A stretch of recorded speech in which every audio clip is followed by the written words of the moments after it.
Entonces, deciros que no puedo empezar a moderar esta mesa sin tener un recordatorio especial para Juan Antonio Micó. Juan Antonio Micó era presidente de la Sociedad Española del Dolor y falleció el año pasado, en octubre, de un sarcoma, curiosamente, o sea, quiero decir, de algo tumoral. Cuando nosotros empezamos a hablar de este curso, cuando Luz lo planificó y tal, evidentemente Juan Antonio, que ha sido un hombre grandemente implicado en todo esto, no estaba enfermo. Y bueno, pues como decíamos, pues invertir en investigación, invertir en cáncer es algo absolutamente necesario. Creo que es fundamental recordarle, no porque haya sido el presidente de la Sociedad Española del Dolor, un gran amigo, un gran investigador, esta es una mesa de investigación, sino además, bueno, una bellísima persona, sino porque además su generosidad permitió, su valía científica permitió que se nos admitiesen los cursos del Escorial, que no es nada fácil entrar para un curso de dolor. Eso lo hizo su valía profesional, y su valía personal y su generosidad hizo que lo compartiese con toda la SED y que además hiciese un sistema de rotaciones de tal manera que todo el mundo tuviese un papel de implicación en estos cursos. Entonces, lo lamento, pero no puedo, lamento sobre todo su muerte, nos acordamos mucho de él, todos los que hemos estado, yo creo que todos los que lo hemos conocido, y no podía dejar la oportunidad sin hacer un recordatorio para hoy, porque este es el 10º año que estos cursos están, él los inició y era el germen y el alma mater de estos cursos, ¿no? Entonces, bueno, pues quería hablar de ello.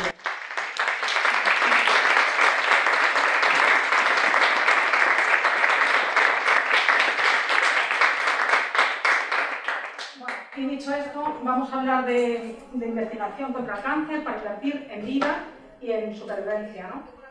Tengo la suerte de moderar una mesa con 3 ponentes espectaculares. Los voy a presentar al inicio y así luego no interrumpo. El primero es Javier de Castro, ya lo habéis oído hablar, que es oncólogo clínico, es jefe de sección de cáncer de pulmón en el Hospital de la Paz. Y bueno, es un hombre que yo a Javier lo conozco desde hace muchos años, nos hemos recorrido España haciendo formación en dolor oncológico, íbamos con nuestros cursitos de la mano de sitio en sitio, y es una gozada de hablar, es un hombre yo creo que muy implicado con los pacientes y con el dolor, y va a ser un gustazo tenerle. El segundo es el profesor Carlos Goicoechea. Todos conocéis a Carlos. Carlos es vicepresidente actualmente de la Sociedad Española del Dolor, es catedrático de la Universidad Rey Juan Carlos y bueno, pues es un hombre que ha estado implicado desde hace muchísimos años en todo lo que es la docencia del dolor, aparte de la investigación, y que nos ha enseñado y nos enseña muchísimo. Y bueno, el tercer ponente es Eladio Collado, perdón. Eladio Collado es decano de la Facultad de Ciencias de la Salud en la Universidad Jaime I y además es el director de la cátedra, Actividad Física y Oncología de la Fundación José Soriano Ramos de Porcelanosa. Yo creo que es un gustazo tener los tres nos van a hablar de cosas que hacen, de cosas que saben y son una referencia. Vamos a intentar no pasarnos de 15 minutos porque vamos muy justos en el tiempo y ya sabéis que en los cursos del Escorial lo más importante es el debate, pues que nos dé tiempo a que luego nos contéis y os podamos extender un poco más en el debate. Cuando quieras, Javier. Ya nos presento, así que ya vais saliendo, ¿vale?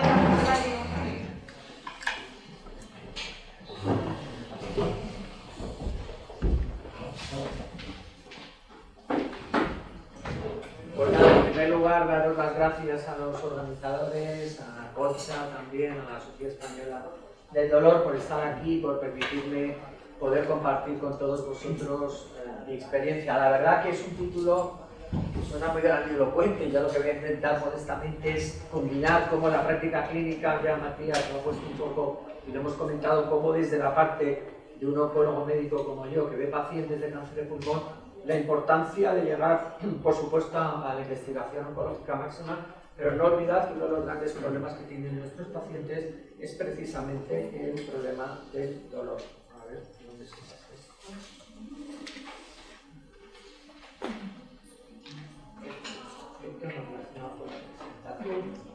Ya sabéis que muchos de nuestros pacientes cuando llegan, lo primero que dicen es: yo lo que no quiero es tener dolor. Lo siguiente puede ser cuánto voy a vivir, etc. Pero lo fundamental muchas veces es el mayor pánico que tiene un paciente oncológico desde el momento del diagnóstico, sea la etapa que sea, es: no quiero sufrir, no quiero tener dolor. Y esto es real porque muchos pacientes van a tener dolor, no solo en metástasis. Sabemos que el dolor se puede producir por los propios tratamientos que tenemos, que puede ser un dolor muy complejo, múltiple, que tenemos que tener en cuenta lo que le ha pasado al paciente previamente, como veremos en algún caso clínico que os voy a poner, y que además los dolores de los pacientes oncológicos son muy complejos, porque aparece con mucha frecuencia el dolor neuropático y el dolor eruptivo, que como sabéis son muy complejos. Como decía, al momento de diagnóstico aparece un 30% del dolor, pero en enfermedad avanzada, en estadio 4, podemos llegar hasta el 90%. Y como os decía, aunque el cáncer es el culpable directo en muchos casos, nuestros tratamientos, como digo yo, es un peaje muy caro que a veces tenemos que pagar, que tienen que pagar nuestros pacientes. Esta diapositiva no sé si la veis desde ahí, pero lo importante es que siempre distinguimos el dolor oncológico crónico con ese dolor somático, visceral, neuropático, y luego también, como digo, combinarlo con el dolor que produce los propios tratamientos, con lo cual hablamos más de un dolor global, de un dolor donde el paciente hay que considerarlo por una parte física, pero también por una parte social, psicológica, emocional, de relación, que eso es fundamental, y teniendo en cuenta todas estas características.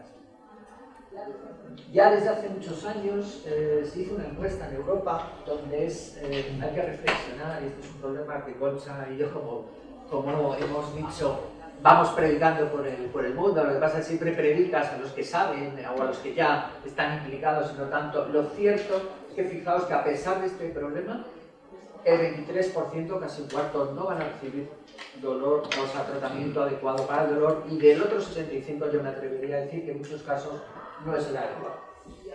Y además es que los oncólogos médicos y muchos clínicos en general tenemos estos tres tipos de actitudes, donde a veces no es un perfil único, pero hay mucho oncólogo, que es el de la derecha, que dice yo soy súper científico, los oncogenes, las nuevas terapias, pero se olvidan que a veces estamos poniendo un tratamiento de 5.000 y 10.000 euros en una sesión y el paciente se va molesto porque el paciente no ha podido controlar un tema como es el dolor.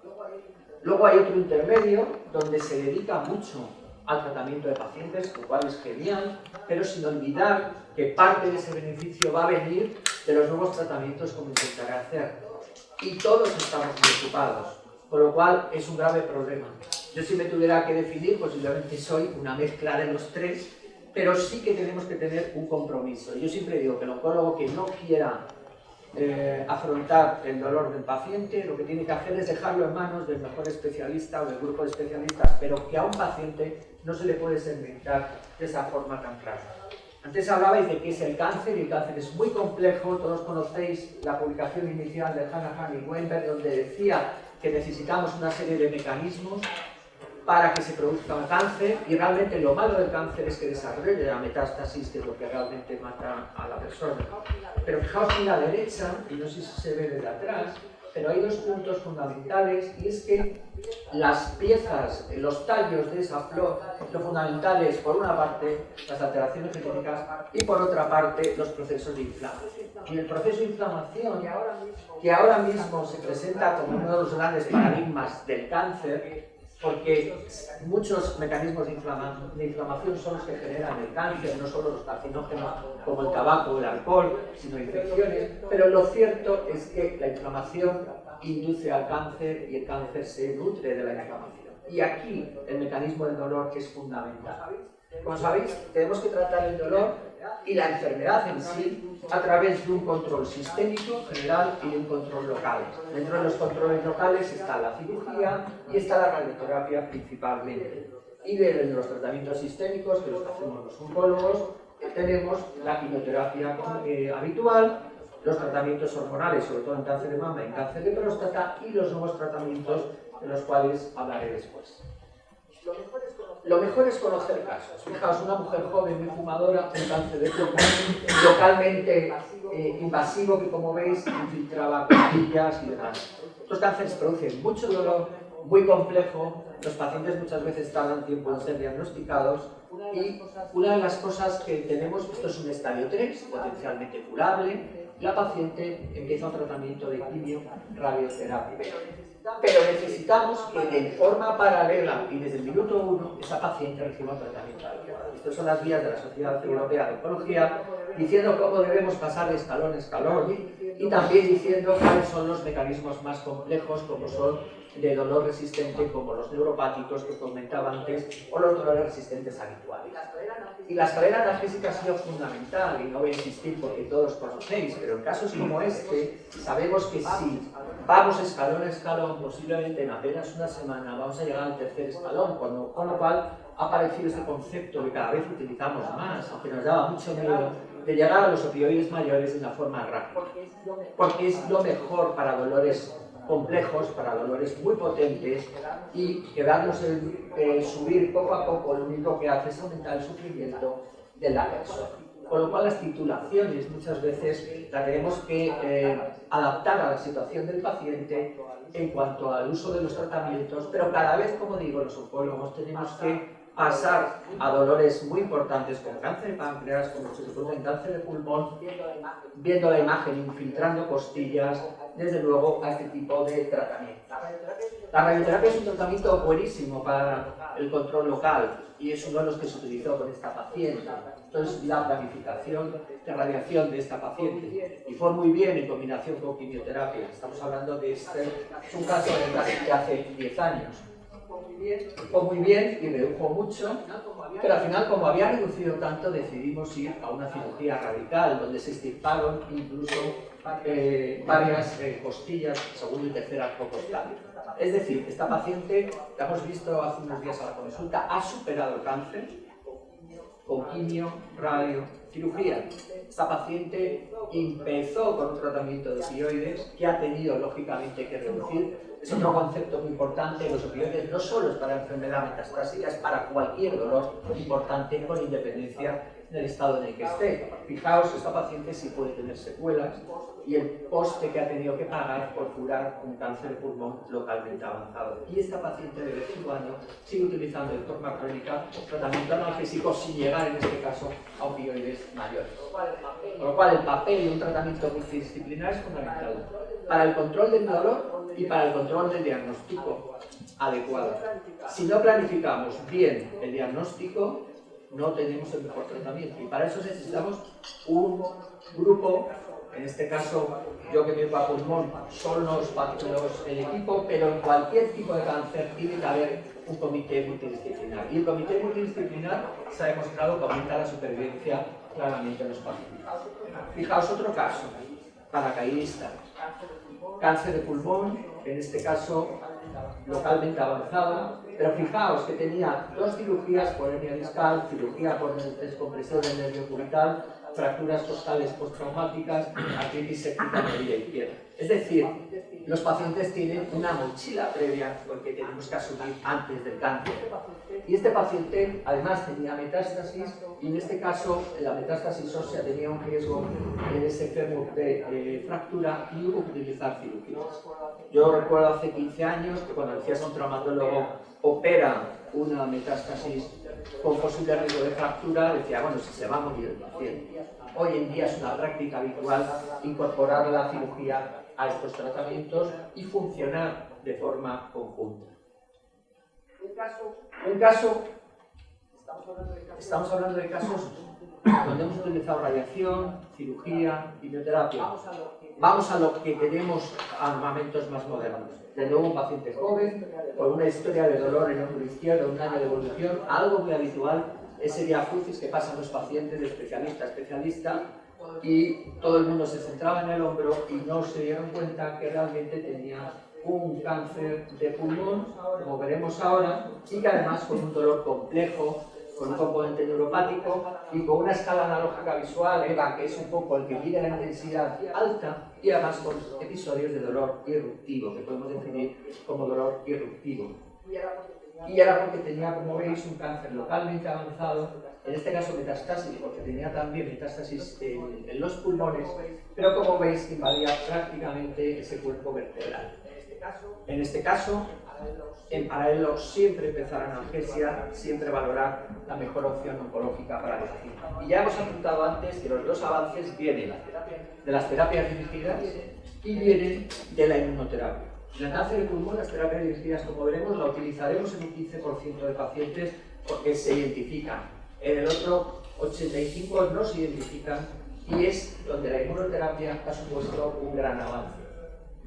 Antes preguntabais, realmente hay un mecanismo, en todos nosotros se están produciendo todos los días pequeños cánceres y nuestro sistema inmunológico lo reconoce y lo elimina. Esto es así. Pero en alguna ocasión se produce una inmunoevasión donde el tumor, de alguna forma, escapa a ese equilibrio del sistema inmunológico. ¿Y por qué escapa? Pues en parte porque puede utilizar los mismos mecanismos que utilizamos para el control del sistema inmunológico. Yo siempre digo que el cáncer es un golpe de estado al propio organismo, con lo cual los golpes de estado, los rebeldes suelen utilizar los mecanismos de control que tiene el propio organismo. Y esto se produce. Digamos una cosa importante, es territorial, es de Mercadante, uno de los grandes trabajadores, vamos a decir así, del dolor oncológico, donde en 2021 ya dice que ojo con la inflamación, porque posiblemente el dolor genera inflamación, como os decía, la inflamación aumenta el cáncer y posiblemente tratar el dolor también es un mecanismo de control del sistema inmunológico y en parte positivo. Y como os decía, ¿cómo escapan esas células tumorales al control inmunológico? Porque son capaces de poner a su servicio los mecanismos de control inmunológico. Yo siempre lo cuento de una forma sencilla. Si a nosotros nos pica una avispa, se produce una inflamación. Esa inflamación al cabo de días tiene que volver a la normalidad. Si no vuelve al cabo de la normalidad, estaremos en una inflamación permanente, una activación permanente del sistema inmunológico. Pues bien, esos mecanismos de control del sistema inmunológico son los que hacen que el cáncer los active tanto a nivel del microambiente tumoral como en el propio ganglio linfático, que es donde se produce la respuesta inmunológica, sobre todo de los linfocitos T y de los linfocitos B. Y lo que hemos aprendido en los últimos años es que con anticuerpos monoclonales somos capaces de romper esos secuestros que realiza el cáncer. Y en esos secuestros que realiza el cáncer, simplemente rompiendo esas dos vías de señal, tenemos hoy en día fármacos contra el eje CTLA4, como ipilimumab o tremelimumab, y contra el eje PD1, anti-PD1. ¿Qué pasó con nuestro paciente Jorge? Pues que Jorge entró en un ensayo de inmunoterapia, no ha recibido quimioterapia, tratado con nivolumab y ipilimumab, una combinación de inmunoterápicos. Y fijaos, el cáncer en apenas, estamos hablando, 2 meses, desaparece. En ese caso tenemos que seguir tratando el control analgésico, pero en la medida, lógicamente, que mejoramos reducimos el tumor, vamos a mejorar la situación. ¿Podríamos haber hecho radioterapia? Sí. ¿Podría ser la mejor opción? Pues no, porque vemos que aquí, con un tratamiento médico, en este caso nuevo, de inmunoterapia, pues podemos conseguir este resultado. Otro caso completamente diferente. El chaval joven, 37 años, este no ha fumado nunca, va al dentista y le encuentra una lesión en la boca que es una metástasis de un cáncer de pulmón. Cuando se hace el PET, fijaos, los puntos amarillos son diseminaciones. Y de diseminaciones supraganglionares, pulmonares, de lesiones osteoblásticas en cuerpos vertebrales, familia postal, esternón, clavícula, etc. Dolor intenso. En este caso tenemos que recurrir a los estudios moleculares que comentaba antes Matías y que son obligados ya en cáncer de pulmón. Tenemos que poner en marcha diferentes técnicas. Una de ellas actualmente es la secuenciación masiva que estamos intentando implementar, que llega a nuestro Sistema Nacional de Salud y lo vamos consiguiendo poco a poco, porque los tumores ya no se diagnostican, los patólogos nos pegarían, pero no van al microscopio. El microscopio se ha quedado corto. Tenemos que ir molecularmente a saber qué pasa. Y ocurre, antes preguntabais, ¿por qué unos sí y unos no? Porque hay tumores que son adictos al oncogénico, que son tumores que se van, que si tú bloqueas esa vía oncogénica, bloqueas el crecimiento completo. Y nuestro paciente tenía uno de esos tumores. A veces necesitamos conseguir tejido, pero en los últimos años, en la estrategia de biopsia líquida a través del análisis de sangre, que antes también comentabais, sobre todo en cáncer de pulmón, que es muy difícil llegar al tejido, es una estrategia alternativa que puede ser importante. Fijaos, en cáncer de pulmón ya no hablamos de un cáncer de pulmón, hablamos, como digo, de un 15%, donde tenemos mutaciones tratables y cada vez esto se va a ir aumentando. Todas estas lianas que veis en la izquierda las tenemos que identificar antes de poner un tratamiento. y en paralelo siempre el tratamiento analgésico. Y como decía antes Matías, ahí nos sale una, como es Carras, que es la más frecuente, pero que era la más frustrante porque no podíamos tratar. ¿Qué ha hecho nuestro paciente, Sergio? Pues hacer una remisión completa en cuanto le damos una serie de pastillas. Terapia dirigida, mucha de ella oral, pero lo que hace es bloquear esa vía oncogénica del paciente. Y fijaos, a mí me gusta poner curvas de supervivencia, pero estadísticamente el cáncer de pulmón en el año 2000 hablábamos de una mediana de supervivencia global de los pacientes que no superaba en muchos casos el año.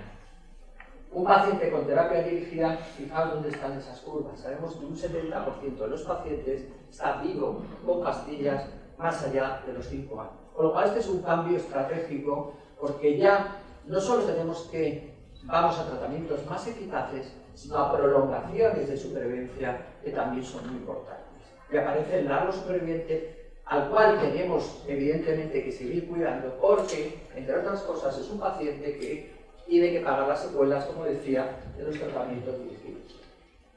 Y fijaos, si no diagnosticamos bien igual que diagnosticar el cáncer es prioritario y fundamental, diagnosticar el dolor es fundamental.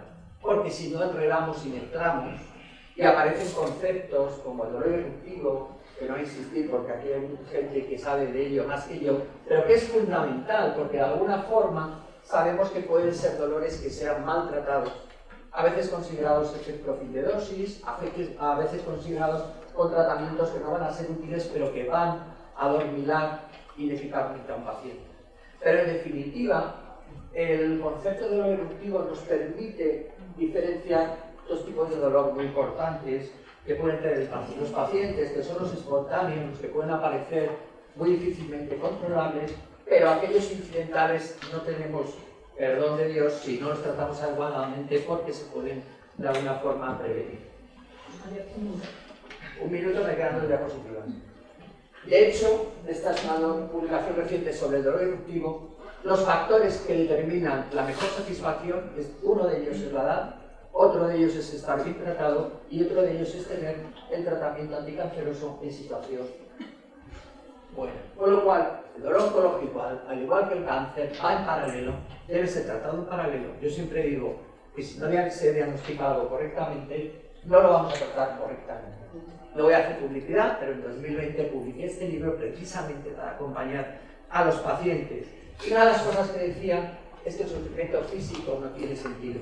Nos cuesta mucho más el sufrimiento psicológico. Pero es cierto que muchos pacientes tienen ese gran miedo al cáncer por el dolor. Entonces, todo lo que consigamos solucionarlo, no solo con la analgesia, sino como veis, con los nuevos tratamientos, va a ser fundamental. Nada más.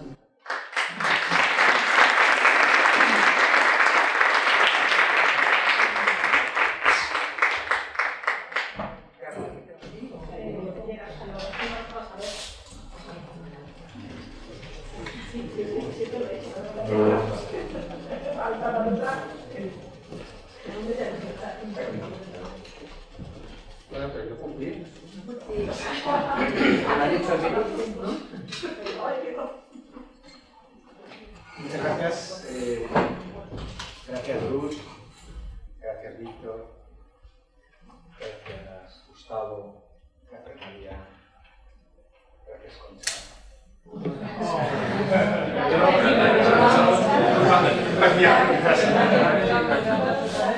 Gracias a todos por estar aquí. Es un placer, un honor y una responsabilidad hablar delante de un entorno como el vuestro, porque yo soy ratonero, como bien sabéis, y yo voy a hablar de ratones. Y voy a hablar de ratones y voy a hablar de algunas cosas que se están haciendo ahora que no estoy haciendo yo. Desgraciadamente no tengo en marcha una línea de dolor oncológico, pero cosas que se están haciendo en el campo del dolor oncológico con los ratones.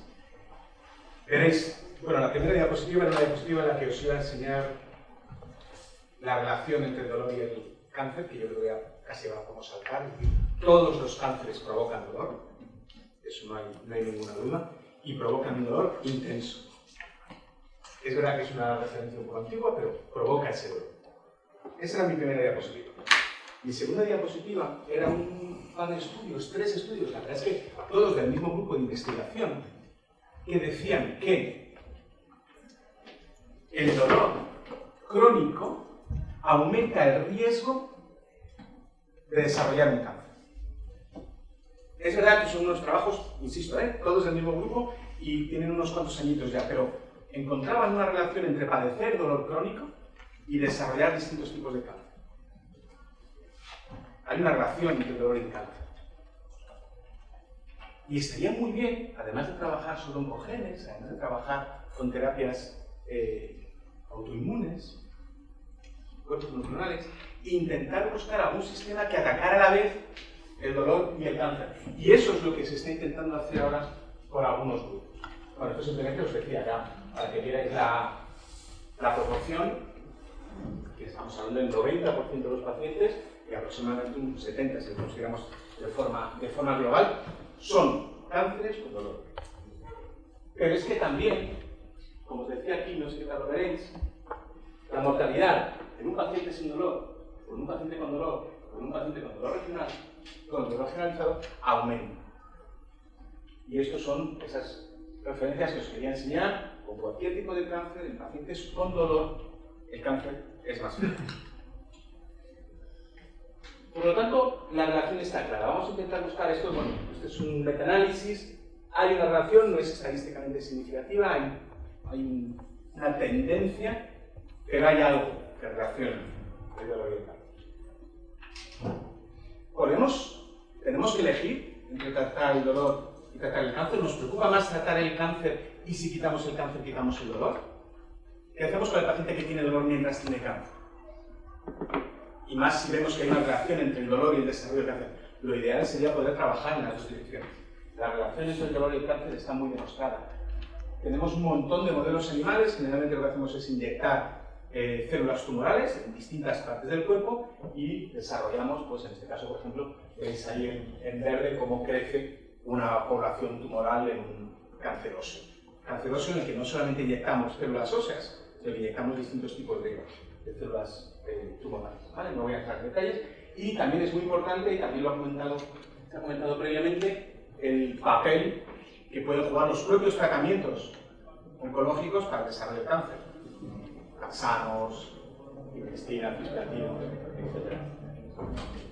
En los animales utilizamos un montón de estrategias.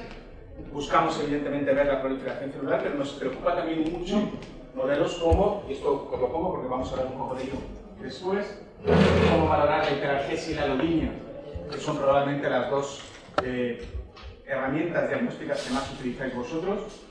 Nosotros fundamentalmente para valorar la alodinia mecánica utilizamos los filamentos de von Frey directamente aplicados en la pata de la rata, o aplicamos estímulos térmicos o estímulos térmicos calientes o estímulos térmicos fríos, ¿vale?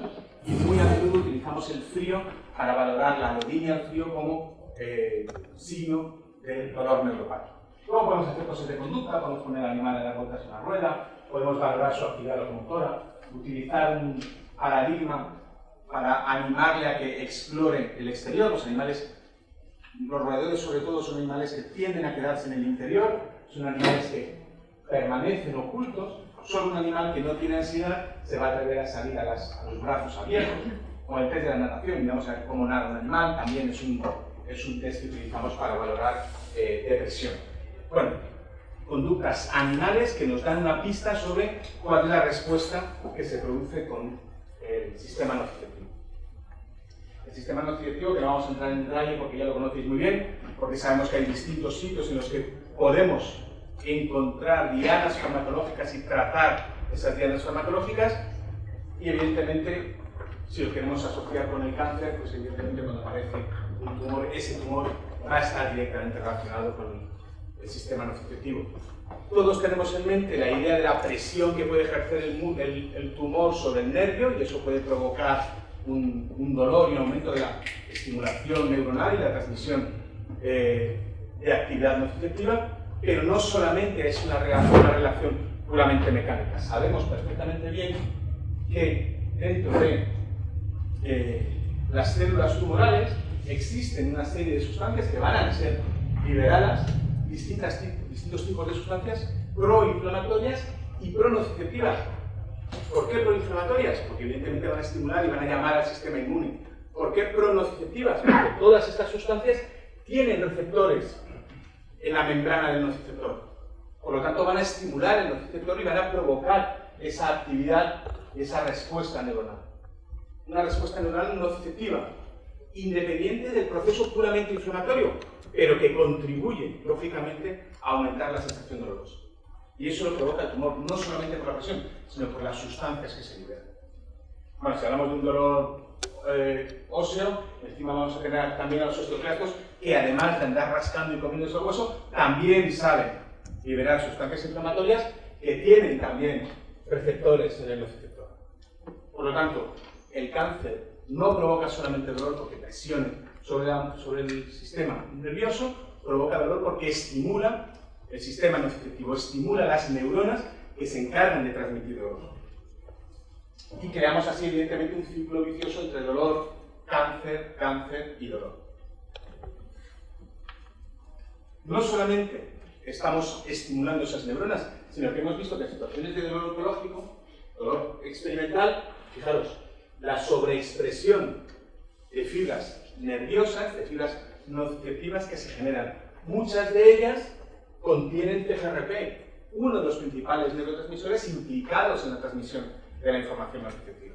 Por lo tanto, tenemos inflamación tumoral que provoca actividad nociceptiva, tenemos un aumento de la ramificación de las fibras nociceptivas, pero es que además sabemos que las fibras de amplio rango dinámico, es decir, las que se encargan de responder a distintos tipos de estímulos posiblemente nociceptivos, ven aumentada su proporción.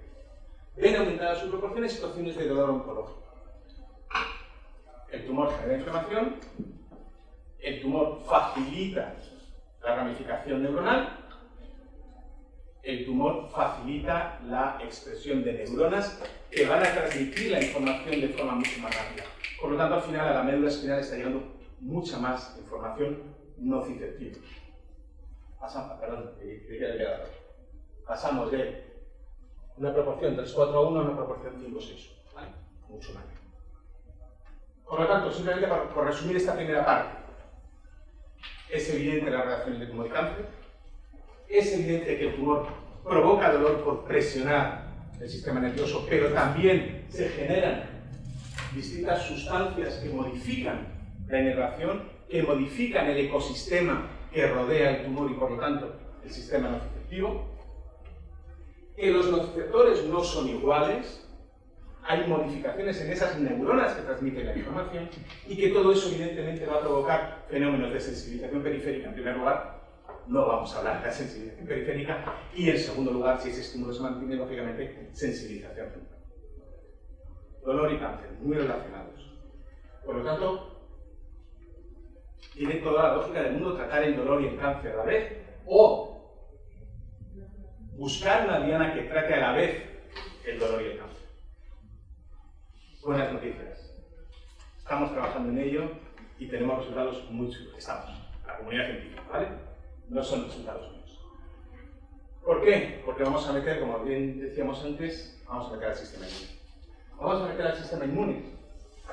Y seguro que hay dos conceptos que os suenan mucho, que son los conceptos de TAM y de PAM, que son patrones moleculares provocados por la presencia de daño y patrones moleculares provocados por la presencia de patógenos. Esos patrones moleculares, distintas sustancias, distintos compuestos que se liberan cuando el sistema inmune detecta una señal de alarma y que a su vez activan al sistema inmune. Bueno, pues tanto los TAMs como los PAMs son capaces de expresarse, sobreexpresarse en situaciones de cáncer y en situaciones de dolor. Y tanto los PAMs como los TAMs actúan sobre todo a través de unas proteínas que son los llamados PRRs, receptores que precisamente están en la célula para reconocer esos patrones.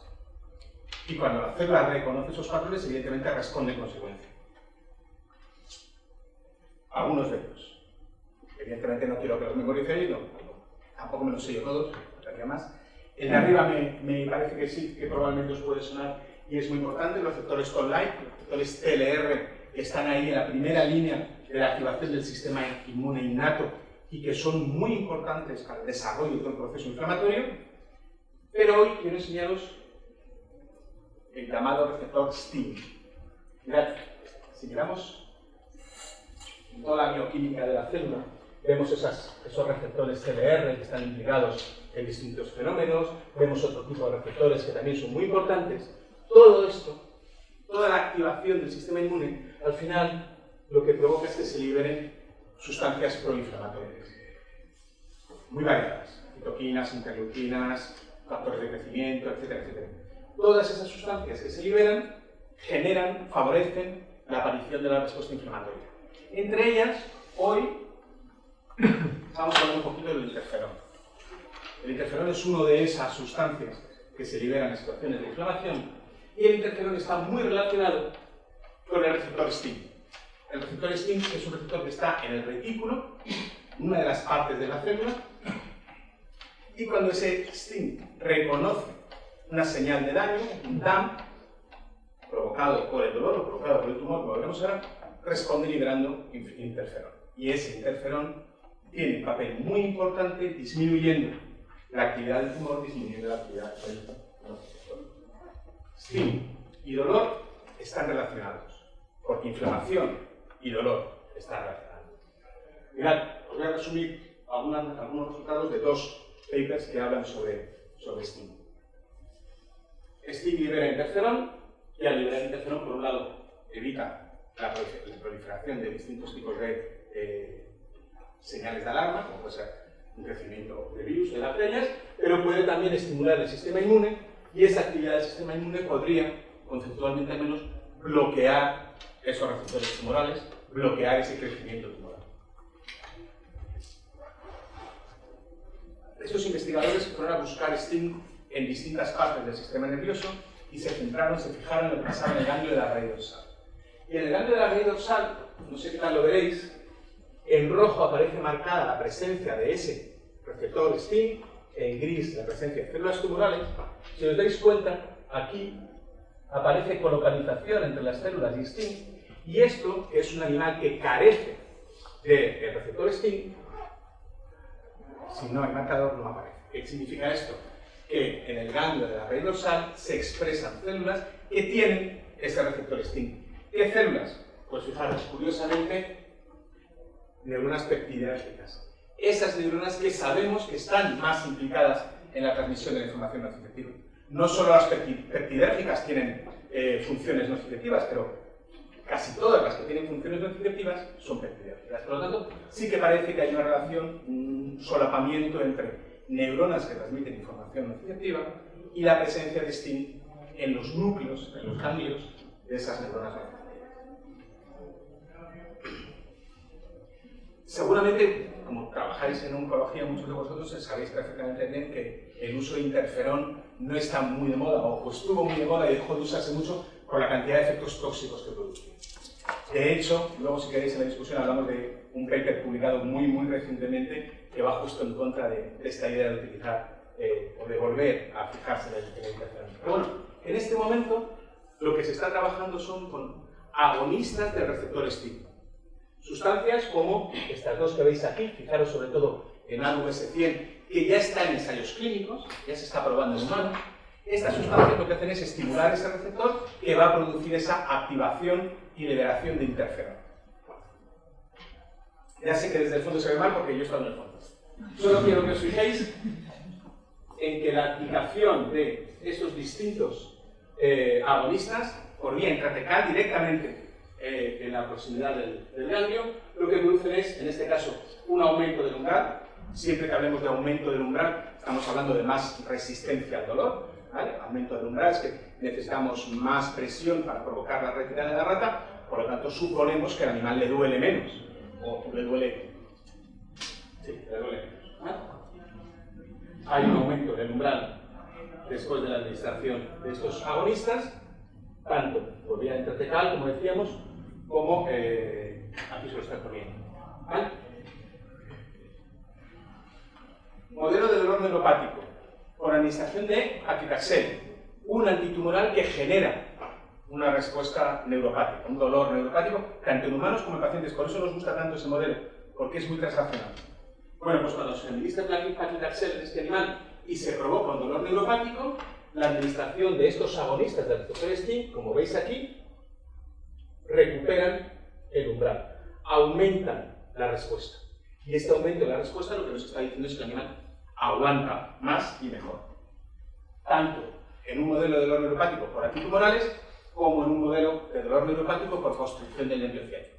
Ya sé que este modelo a vosotros os parece que no tiene nada que ver con vuestros pacientes. Hacemos 3 pequeñas ligaduras en un nervio espinal con la idea de producir una irritación del tronco que asemeje lo que está pasando en un dolor por atrapamiento, yo que sé, carpiano, una estenosis de canal o lo que sea. De nuevo aquí, fijaros en rojo y en azul, que son esos dos agonistas. En negro sería la respuesta basal, digamos, de ese animal con dolor. Fijaros cómo estamos consiguiendo revertir, en este caso, la hiperalgesia mecánica, la alodinia mecánica, y en este caso, la alodinia al frío. Esas dos variables que os decía, no os lo he contado. En el caso de la alodinia al frío, lo que hacemos normalmente es dejar caer una gota de acetona en la planta de la rata, de la pata de la rata. La acetona produce una respuesta fría, que en un animal control pasa completamente desapercibido. En un animal con alodinia al frío, la acetona hace que la rata empiece a sacudir la pata, lamerse la pata, etc. Y todo esto lo hacen estos agonistas sin modificar el crecimiento del tumor. En este experimento, el tumor sigue creciendo.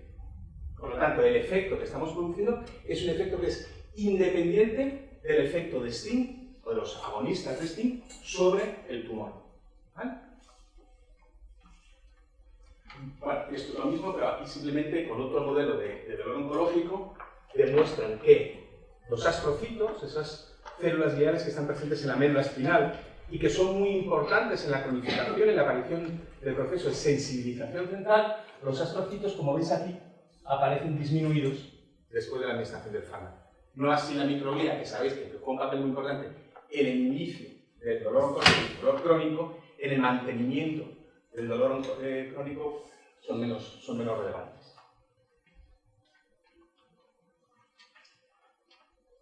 Si hacemos un modelo animal en el que quitamos el interferón, la producción de interferón, pero quitamos la producción de interferón solamente en las neuronas nociceptivas, neuronas que tienen el receptor, el canal de sodio 1.8, ¿vale? El efecto desaparece. Si no hay interferón, los agonistas no pueden producir su efecto. ¿Por qué? Porque el agonista, a través del receptor, lo que hace es liberar interferón. Así terminamos de relacionar el efecto de los agonistas del receptor STING con el mecanismo mediado por el receptor STING, que es la liberación de interferón. Si bloqueamos la síntesis de interferón, pues evidentemente el efecto analgésico no se desarrolla.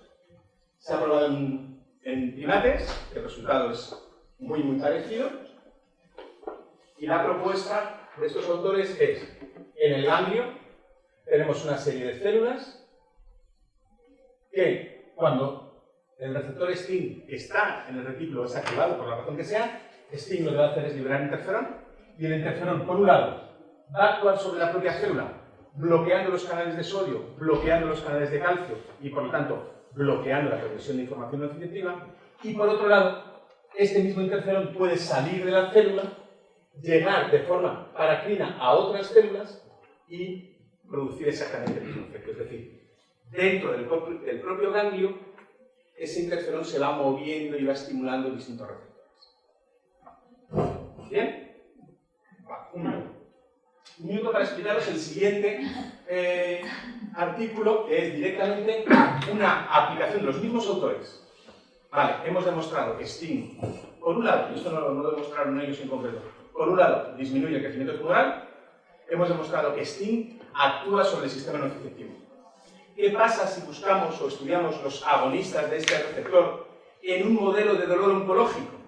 En un modelo de dolor sobre el hueso. Yo voy mucho más deprisa porque ya conocéis un poquito la filosofía.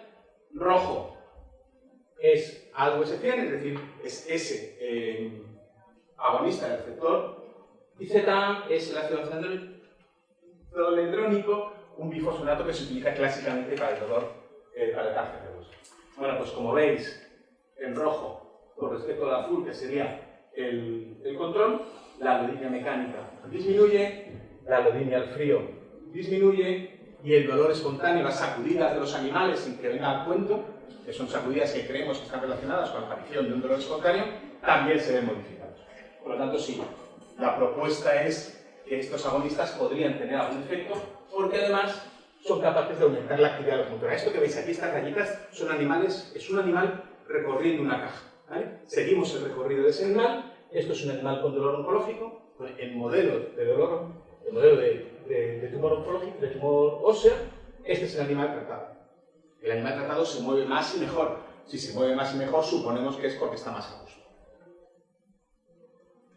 Los agonistas STING actúan sobre las neuronas. Fijaros, esto es una neurona control, que va disparando. Esto es una neurona de un animal con dolor oncológico. Evidentemente el dolor hace que la neurona transmita más información.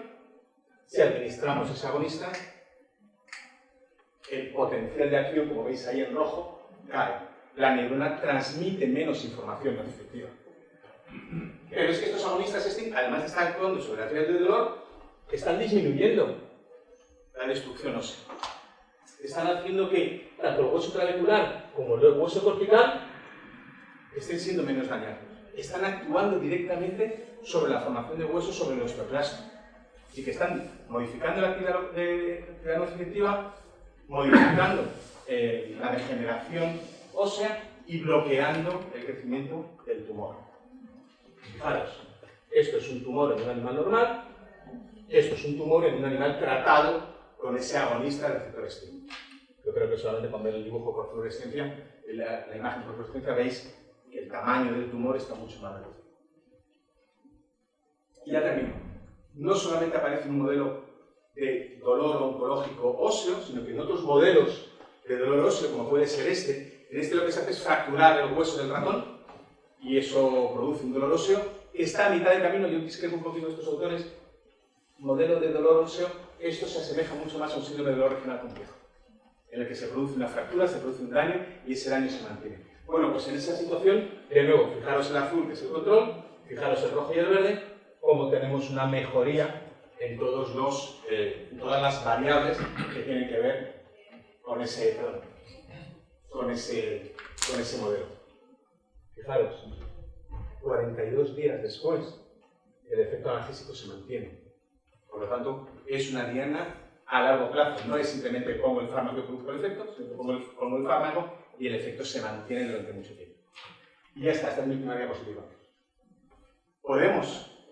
Parece que sí. A través de STING podemos estimular el sistema inmune, liberación de interferones, que actúan, por un lado, directamente sobre las neuronas sensoriales, sobre las neuronas nociceptivas, por lo tanto va a bloquear el dolor, y por otro lado, actuando sobre el tumor, sobre los osteoclastos, puede bloquear el cáncer. Así que sí, tal vez estemos frente a una de esas magníficas dianas que nos van a poder ayudar a tratar el dolor y el cáncer.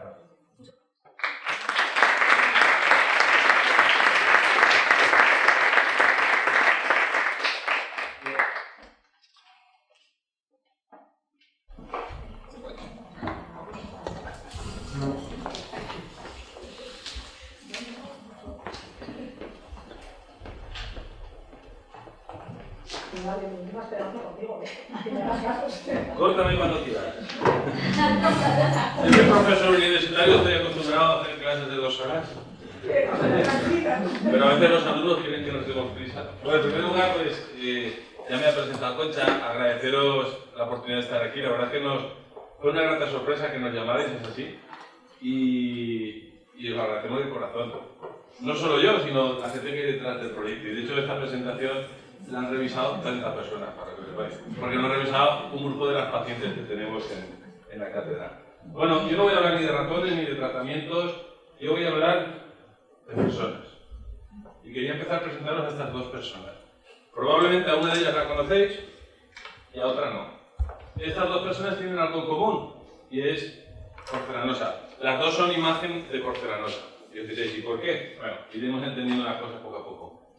De Carmen, que era la persona que tenemos a la derecha, de Isabel Pérez, pues yo creo que revisando un poco la biblioteca de Lola y lecturas y cosas de estas podéis obtener más información, pero de Carmen no. Carmen, esta imagen es de la última semana de junio y fue su última sesión de quimio. Carmen es una paciente de cáncer de mama. Se trata en el Hospital Provincial de Castellón, es imágenes del hospital de día, y esa es la imagen de su último tratamiento de quimio. Allí es costumbre, cuando los pacientes acaban el último tratamiento, salir al patio. Es un hospital que tiene más de un siglo de antigüedad, muy bonito, bueno, comparable a algo del entorno que estamos aquí, y hay una campana, y entonces tocan la campana y es un día de fiesta para ella. Las compañeras que están en el servicio de oncología salen, y bueno, ese fue el día que tocó la campana Carmen, y eso fue 2 días después. Eso fue Carmen llegando a la meta en una carrera de 6 kilómetros que se organizó en Villarreal. Carmen estuvo entrenando duramente para poder llegar a esta carrera, y no solo corrió ella. En esta carrera participaron un total de 37 de las pacientes que tenemos en la cátedra. Era una carrera que se hacía por pareja, con una duración de 6 kilómetros, y algunas corrieron con sus maridos, otras con sus hijos, otras entre ellas, y todos los del equipo de investigación también corrimos con ellas, dándoles ánimos, ayudando a las que no pudieron llegar en la hora estipulada, etc. Pero la verdad que fue un día estupendo. Para llegar aquí, pues Carmen y el resto de compañeras han trabajado duro en las sesiones que hacemos en la universidad. El sacar estas sesiones del hospital, pues yo creo que es una idea fantástica, porque el hospital para este tipo de pacientes pues siempre tiene algo negativo. Siempre está relacionado con diagnósticos traumáticos, con pruebas diagnósticas, con ansiedad, y sin embargo venir a la universidad para ellas es una fiesta, literalmente. Es ir a un entorno joven, es ir a ver a sus amigas con las que se han encontrado, y bueno, y estas son imágenes de los entrenamientos que hacemos allí. Esta persona, vamos a ver, esta que viene aquí, esta es Elena, bueno, ahora luego lo presentaré mejor, que es la responsable de todos estos programas. Ella es licenciada en actividad física y está especializada concretamente en el área de oncología.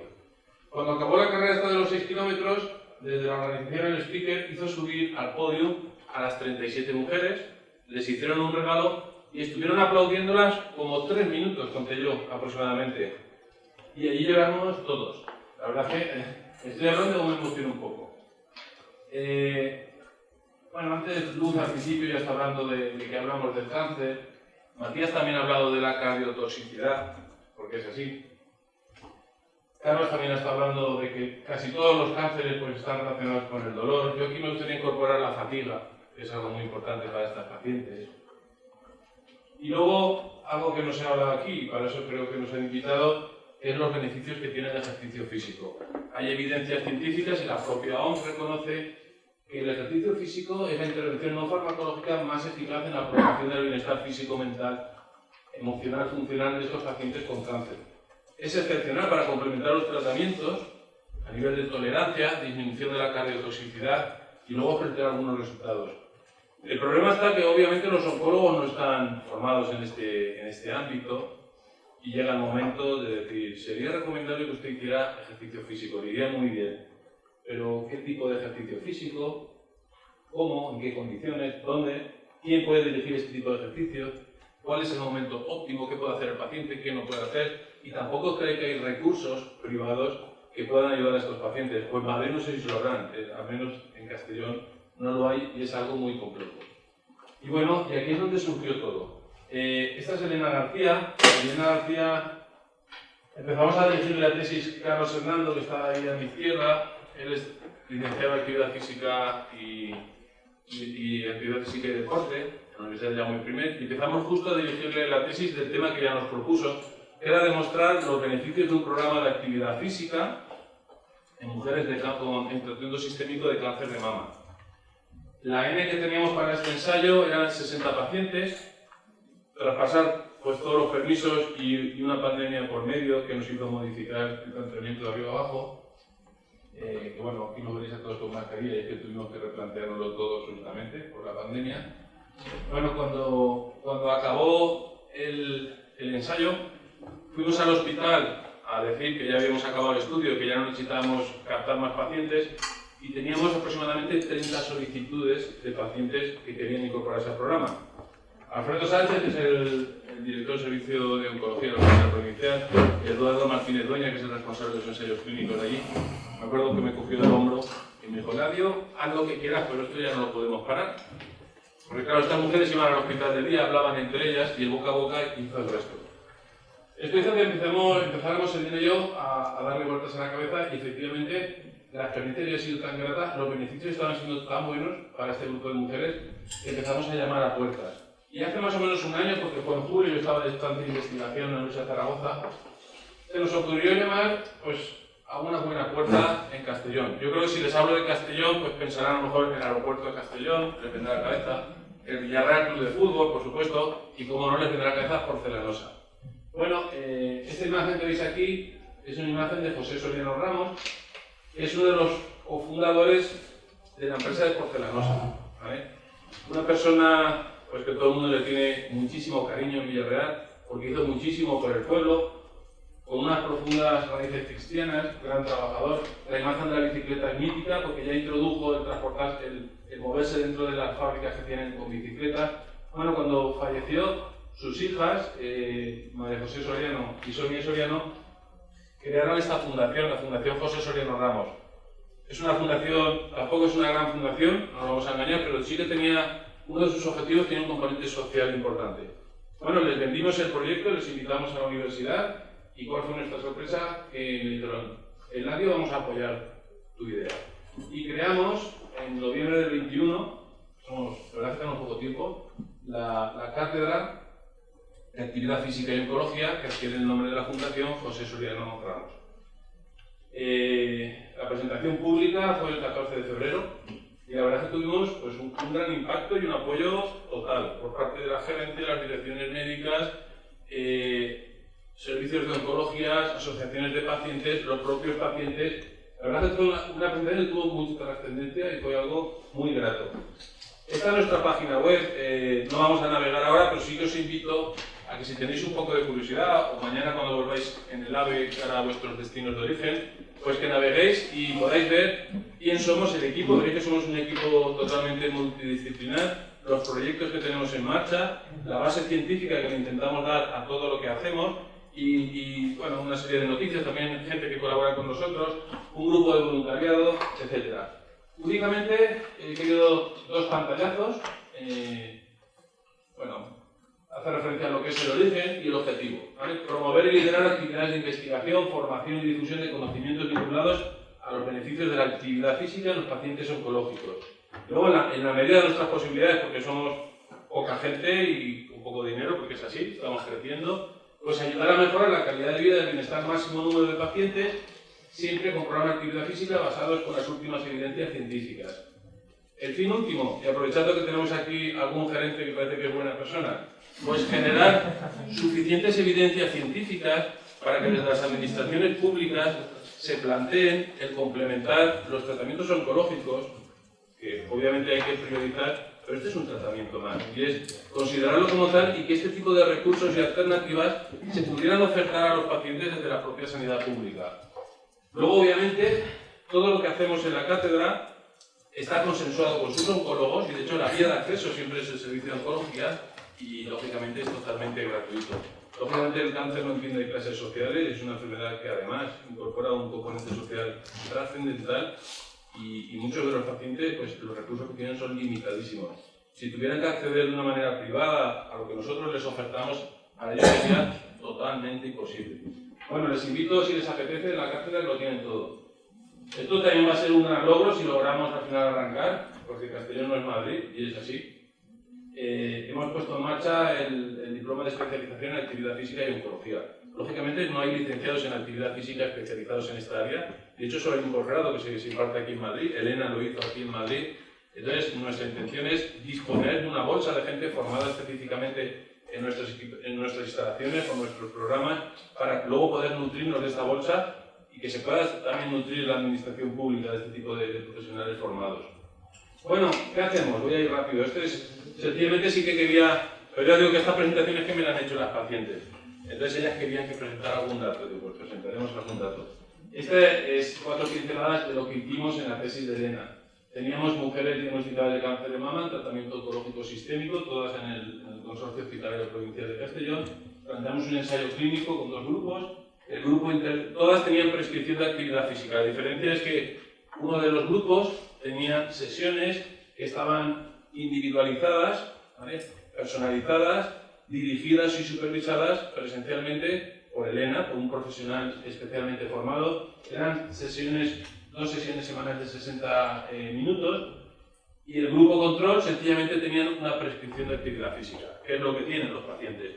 Haga usted ejercicio físico que le va a beneficiar mucho. ¿Vale? Luego lo que eran los controles, obviamente, eran todos similares, diferentes variables que medimos, clínicas, sociodemográficas, físicas. Lógicamente las clínicas eran todas a través de la historia clínica, y el resto pues, son variables que medíamos en nuestros laboratorios, en nuestras instalaciones. Variables de ejercicio físico y, como no, variables psicológicas de bienestar. La variable dependiente aquí era la calidad de vida. Algunos resultados. Resultados de condición física. Y vais a ver que algo muy importante. Estas mujeres, a los 6 meses de iniciar su proceso oncológico, estaban mucho mejor, mucho más fuertes, mucho más elásticas, con mucha más capacidad aeróbica que antes de tener la propia enfermedad. Bueno, sencillamente, pues, fuerza de tren superior, test de flexibilidad, el grupo control lo tenemos bajo, el grupo de intervención arriba. A los 3 meses, las condiciones basales, lógicamente, pues no habían prácticamente diferencias, no habían, obviamente, diferencias significativas. A los 3 meses ya habían diferencias y a los 6 meses ya era espectacular, en prácticamente todas ellas. Es las sentadillas, la tendencia es igual en prácticamente todas las variables de condición física. La capacidad aeróbica en el walking test, también abrumadores los resultados, cómo habían evolucionado un grupo y cómo el otro grupo se había estancado totalmente. Algo importantísimo, el estilo de vida. Incorporamos aquí una variable muy interesante que era monitorizar a estas pacientes durante una semana. Entonces, cada vez que venían les poníamos un acelerómetro triaxial que están validados para investigación, y nos da una información súper exacta de qué estilos de vida tienen estas pacientes. Entonces, para que os hagáis una idea, bueno, todo lo interpreto yo, es un poco complejo, si no. Esto sencillamente, estos diagramas de cajas, son los minutos que pasan estas mujeres con una cadencia sedentaria. Entonces, los de la izquierda es el grupo de intervención, son los minutos semanales que pasan sedentarios, y la izquierda es basal a los 3 y a los 6 meses. Este es el porcentaje de minutos que pasaban al día, la proporción de minutos al día sedentarios en el inicio del estudio, a los 3 meses y a los 6 meses. Y este es el grupo control. ¿Vale? De todas formas, en el grupo de intervención, los minutos sedentarios disminuyen y ya encontramos diferencias significativas a los 3 y, como no, a los 6 meses. Vigoroso, justo lo contrario. ¿Cuántos minutos pasan estas pacientes muy vigorosas, con mucha actividad? Pues fijaros cómo el grupo de intervención se incrementa y ya tenemos diferencias significativas a los 3 y a los 6 meses, mientras que el grupo de intervención, los minutos vigorosos disminuyen drásticamente. Algo muy interesante es el consumo calórico. ¿Vale? Consumir calorías es moverse. Entonces, fijaros como en el grupo de intervención estaban muchísimo más activas con el paso de los meses y los programas de actividad física. Conclusión, que es donde yo quiero llegar. ¿En qué se refleja todo esto? Pues lógicamente son mujeres que tenían mucha más capacidad para llevar a cabo todas las actividades de la vida diaria. Las actividades de la vida diaria, como era llevar a sus hijos al cole, llevar domicilio, incorporarse al trabajo, etc., frente al grupo control. La calidad de vida, también abrumador. En ambos dos grupos hubo una mejora de la calidad de vida. Lógicamente a los 6 meses ya habían acabado sus tratamientos y había mejorado la calidad de vida, pero en el grupo que hacían actividad física, a los 3 meses, utilizando test de medidas repetidas, ya encontrábamos una diferencia que en el otro grupo no encontrábamos. Y siempre los índices eran superiores. Hoy, en la escala de igual, bueno, acabo enseguida. La pregunta de la mesa redonda era: ¿invertir en investigación contra el cáncer es invertir en vida? Ahí he querido plasmar la proporción de dinero que ha invertido Porcelanosa en nuestra cátedra, en función de su facturación anual, 850 millones, y de sus beneficios anuales, 90 millones. Supone eso, un 0,0032 de sus beneficios. ¿Puede ser una miseria? A mí me parece algo increíble. Esta pequeña inversión para ellos es lo que ha posibilitado todo lo que estamos haciendo. Ojalá hubieran más porcelanosas, más Danone, más Bimbo, más SEAT distribuidas por toda España y que se plantearan invertir en programas como el que nosotros estamos pudiendo desarrollar. Ya para finalizar, me gustaría presentaros a otra persona. Esta es Anka Balaj. Anka Balaj es una artista rusa, era bailarina de joven, y ahora es ilustradora. También, si tenéis un rato, os recomiendo que entréis en su Instagram o su Facebook y veáis toda su obra. Tiene algunos libros editados. Es paciente nuestra y es una de nuestros ángeles de la guarda, que le llamo yo. Y esta es la imagen que simboliza un poco a nuestra catedral.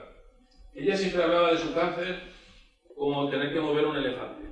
Ella hablaba que cuando estaba con sus tratamientos, ella estaba sentada en el sofá y tenía el elefante al lado. Y si se tenía que levantar para ir a la cocina para ponerse un té, tenía que mover el elefante, empujarlo a la cocina, y era todo muy difícil, era todo muy complejo. Y eso es lo que simbolizaba cómo después de 3 meses de estar con nosotros, ella había sido capaz de mover y manejarse a su elefante. Y ya para acabar, la última, cuando hicimos la presentación de la cátedra, en la mesa presidencial pues, estaba la rectora, estaba pues, Sonia y María José Soriano, etc. Invité a Anca que supiera decir unas palabras. Y Anca dijo esto, que realmente yo creo que es la esencia de lo que nosotros hacemos. No se trata de sobrevivir, sino lo que se trata es de vivir. Y es lo que ella trasladaba, que es lo que estaba sintiendo con nosotros. Que no era sobrevivir a sus tratamientos y vivir con sus penurias, sino que realmente era vivir de nuevo. Tener la posibilidad de poder hacer todo lo que hacía antes, de poder bailar, de poder pintar, etc. Y con esto finalizo, daros las gracias.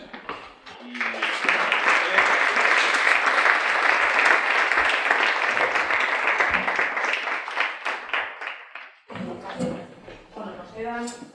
Es una pena, reconozco que la culpa es mía, que debería de haber sido un tiro más, pero es que estaba todo tan interesante que por los apagones. que daba pena, ¿no? Vamos a hacer 10 minutitos de descanso, que nos vamos a de debate, que nos vamos a comer pues del descanso que habría y bueno, pues con ello vamos a preguntarnos si alguien quiere hacer algún comentario, alguna pregunta. Yo tengo que para todos, o sea que os abierto pues una oportunidad de hablar, que si no me voy a hablar. Bueno, yo tengo una pregunta para cada uno de vosotros tres. Voy a empezar por Javier. Javier, me ha encantado tu presentación, creo que está muy alineada, pero yo voy a ir un poquito más allá. Hablamos de la escalera y del ascensor, y eso está muy bien, lo llevamos hace mucho tiempo conociendo, pero me pregunto, o sea, todos hablamos, a los que no sois médicos y no os dedicáis a esto, siempre hablamos de analgésicos menores, luego los de analgésicos sencillos, pues los de todos los días, el ibuprofeno, el paracetamol, el manotil, etc. Luego tenemos los opioides, los menores y los mayores, y luego hablamos de un cuarto escalón que hablamos del intervencionismo. Entonces, yo me pregunto, ¿hasta cuándo? O sea, ¿tú crees realmente que el intervencionismo, por ejemplo, en varios de los pacientes que te has presentado, el primero que era una mujer con un tumor localmente avanzado, ¿no crees que el intervencionismo debería de ir antes de muchos de estos tratamientos? Sencillamente porque lo haces, lo retiras sin ningún tipo de carencia, etcétera. Sí, seguro, porque yo creo que lo más importante es el comité multidisciplinar, es decir, esta paciente tiene dolor, cómo vamos a tratar ese dolor, cómo vamos a tratar el cáncer. Entonces eso es fundamental. Pero sabes muy bien que muchas veces el acceso a ciertas unidades no es sencillo, o a veces cuando tú te planteas un intervencionismo, los propios de la unidad o el propio paciente dice no, pues prefiero algo más sencillo, empezar con pastillas, etc. Pero sí, yo estoy seguro, yo creo que lo más importante es pensar que cada paciente necesita un diagnóstico completo y una estrategia terapéutica que incluya la analgesia global y completa desde el principio. Se sabe que si tú tratas de esa forma al paciente va a vivir más y mejor. O sea, los tratamientos segmentados, parcelados, o ahora le pongo esto y luego ya veremos, llevan a un problema. Perfecto. ¿Alguien quiere hacer alguna pregunta?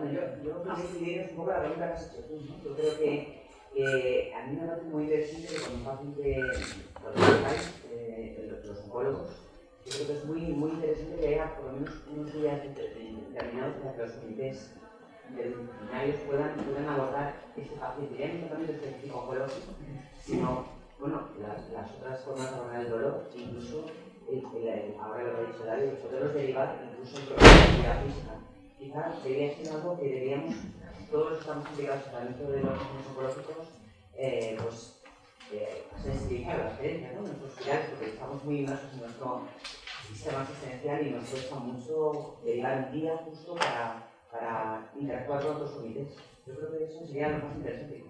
Sí, o sea, nosotros, por ejemplo, en La Paz tenemos ahora la suerte de tener una unidad y cada vez que tenemos algo, como digo, incluso más que el comité funciona el teléfono. O sea, realmente es sobre la marcha, porque estos pacientes tampoco les puedes dar una decisión hoy y citar dentro de una semana. Tienes que ir más o menos al día a día, lo más rápido posible. Primero, plantear un comité con pacientes que tú los llevas no físicamente, son pacientes que te preocupan, entonces... Claro, pero esos comités, desde el punto de vista oncológico, están en los hospitales grandes a diario. Sí, Y están invitados médicos de paliativos, médicos de unidad de dolor, lo que pasa que, bueno, evidentemente, pues se pueden ir unas veces y mi experiencia es que la unidad de dolor no suele estar en los comités. Ese es el problema. Pero claro, los comités de tumores funcionan muy bien, pero nosotros no estamos. pero no es un tema nuestro, quiero decir, es un tema que a veces asistencialmente nos da la vida. Es como un cambio de paradigma, ¿no? La necesidad de incorporar unidades del dolor dentro de los comités de oncológicos para poder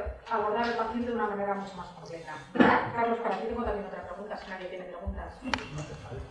Sí, tengo una pregunta, lo siento, pero no os voy a saludar ninguno. Yo eso que os agradezco mucho que os hayáis conocido, todo tengo que decirlo, pero porque me ha encantado. Pero, de todos es conocido que durante mucho tiempo y hay muchas investigaciones que hablan del papel que tienen en cuanto a disminuir la inmunidad, los opioides y el riesgo de producir muerte anticipada en pacientes oncológicos por el tratamiento con mórficos, ¿no? O sea, con opioides. Todos sabemos que eso realmente nunca se ha podido llevar a demostrar y que probablemente haya mucho sesgo. Mi pregunta es, después de ver toda la importancia que tiene la inflamación y la inmunidad en estos pacientes, sobre todo en el inicio, ¿no sería adecuado, lo pregunto así, para trasladar un poco lo que le pasa al ratón a nuestro ámbito del día a día de trabajar y todo después de lo que nos ha contado Matías, etcétera? ¿Cabría pensar en la necesidad de incorporar fármacos como son los antiinflamatorios o como son los corticoides en las terapias analgésicas de una manera lo más precoces posible? ¿Tendría eso algún sentido mientras llegan todos estos nuevos tratamientos de agonistas del interferón, etcétera? De hecho, hubo algún tiempo, yo recuerdo hace como 20 y tantos años, en concreto con Celecoxib, existieron ensayos con cáncer de colon que yo luego no sé qué ha pasado con ellos. ¿Pero esto tendría algún sentido en este tiempo? De hecho, yo iba a empezar por ahí, por el papel de la COX-2 en la génesis de muchos tumores. Y eso que en animales de laboratorio se comprobó. No sé si al final en oncología ha llegado a tener demasiado peso, pero los resultados eran muy, muy bonitos. Está claramente demostrado el papel de la COX en la proliferación tumoral y está claramente demostrado que bloquea el crecimiento en concreto de la COX-2. ¿Cuál es el problema? Pues ahora, a mí me da mucha rabia. Los AINE están pasando por un momento muy bajo, pobrecitos míos. O sea, es que es que hay palos por todos lados. Entonces, ahora mismo proponer un tratamiento con un antiinflamatorio, un esteroideo, que conceptualmente tiene toda la lógica por lo que tú has dicho y por lo que nos han estado explicando sobre el proceso inflamatorio y sobre la relación con el sistema inmune, proponer ahora mismo un tratamiento con antiinflamatorios para el cáncer, yo creo que no va a tener mucho apoyo. No, digo para el dolor, fíjate, yo creo que estaba No, claro, pensando para el en dolor, asociarlo claro. al resto de los tratamientos. Claro. No estoy diciendo para nada, por Dios me libre, que no haya que utilizar opioides ni muchísimo menos. Digo, No. asociarlo a, o sea, de una manera... Pues, pero, ya te de digo, complejo, ¿no? no veo ahora que haya mucho...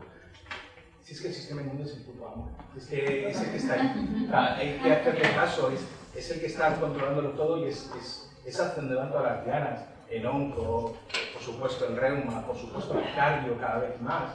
Es que hay que apoyo. ¿Algún comentario? Bueno, pues si no tenéis comentarios, yo también le quiero preguntar a Valano. Yo creo que uno de los grandes problemas que tenemos en España, que por desgracia, a pesar de tener una sanidad fantástica, donde todo está, y sobre todo en oncología, todo está como muy tipificado, muy tal, no deja de ser para no lo que es el tratamiento en sí del propio cáncer, sino de todo lo que convive vivir con cáncer o vivir cuando se ha tenido un cáncer, en cualquier estadio, es el código postal. O sea, esto es así. Ahora resulta que vivir en Castellón tiene muchas ventajas, lo hemos visto, solamente la playa y tal, o sea, lo hemos visto claramente. ¿Cómo enseñarías tú una estrategia para que esto, aparte de lo que nos has contado del diploma, que me parece súper interesante, pero cómo serías capaz de, o cómo nos aconsejas que implementemos una estrategia como la que tú has conseguido llegar en Castellón? O sea, cualquier cualquier proyecto lo tiene que liderar alguien, eso es fundamental, es encontrar la persona adecuada, que yo la he encontrado en Elena y bueno, y yo por la parte de la gestión que está por ahí. Nosotros, os he comentado lo de la pandemia, justo el primer paper que hemos publicado de este estudio, que es el que da pie a que pueda leer la tesis Elena, hablamos sobre la eficacia de métodos telemáticos para trabajar este tipo de programas. Tuvimos que pasar lógicamente de un programa online, pero en streaming, en el cual se conectaban. Paradojas, hemos puesto en marcha todos estos programas y nos han derivado ya, pero nos derivan como si fuéramos nosotros una unidad especializada, que no sé qué se creen que somos, pero bueno. Del IVO de Valencia, nos han derivado ya 4 pacientes, otro de Alicante, una de Gerona, y todo es por el boca a boca y porque se han enterado y nos las derivan los propios oncólogos. Entonces, no, pero ahora mismo tenemos en marcha 6, o sea, tenemos 3 grupos que hacen 2 sesiones semanales. Aquí funcionamos, les hace una valoración inicial en función del tipo de tumor. Bueno, estamos con cáncer mama, pero lo hemos incorporado pulmón también. Bueno, sobre todo en la condición física, porque tenemos un grupo, por ejemplo, son mujeres de la edad media no supera los 35 años, para haceros una idea. O sea, gente que ya hacía ejercicio físico, es el grupo que tenemos muy puntero. Te hacen unos programas de actividad física que me la juego con cualquiera de los que están aquí, de aguantar el ritmo que llevan esta gente. Y luego tenemos, pues bueno, en función de la condición física tenemos 3 grupos y hacen 2 sesiones semanales. Y ahora nos hemos visto en la necesidad de incorporar un programa virtual, en streaming, pero la verdad es que está funcionando fantásticamente. Estamos llegando a gente que está en Alicante, Valencia, y luego, pues bueno, Castellón también tiene una geografía muy rural y permite, y luego, bueno, ya sabéis vosotros que muchas de las consecuencias del tratamiento es que no puedan conducir estas personas, entonces no pueden desplazarse a la universidad y lo hacen desde su casa y está funcionando muy bien. Pero bueno, lo que hace falta es alguien que crea en esto, que lidere y sobre todo tenemos que ir de la mano los hospitales y nosotros. Eso es fundamental. Bueno, no sé si tenéis algún comentario que hacer. Que nosotros estamos trabajando, yo lidero una asociación para investigar cáncer de pulmón en mujeres y vamos a empezar un proyecto con cáncer de pulmón metastásico en 5 ciudades de España con la Universidad Europea en este caso para introducir el ejercicio físico, porque como habéis comentado el núcleo y ahora mismo todo pasa y creo que lo hemos repetido y no nos habíamos puesto de acuerdo, la inflamación es clave en los procesos de dolor y los procesos oncológicos y el síndrome metabólico que sufre mucha gente y la falta de ejercicio es fundamental para romper precisamente ese problema. Totalmente. Pues yo daros las gracias porque os habéis pasado el tiempo, nos ha encantado. Reconozco que he sido una mala moderadora, ha sido 3 intervenciones que yo creo que han sido estupendas. Nos llevamos además cosas prácticas para aplicar en el día a día en nuestros trabajos, cada uno donde esté, el que está en el campo de la gerencia, en el campo de la gerencia, el que está en el campo de las asociaciones, en el campo de las asociaciones, los que somos clínicos, investigadores. Simplemente dar las gracias a todos y bueno, pues vamos a terminar esta mesa. Gracias.